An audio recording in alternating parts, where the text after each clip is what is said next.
صل وسلم دائما أبدا على حبيبك خير الخلق كلهم.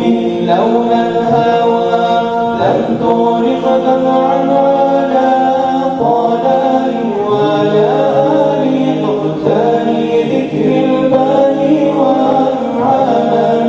فكيف تنكر حبا بعدما شهدت به عليك عدول الدمع والسقام، وأثبت الوجد خطي عبرتي وقال مثل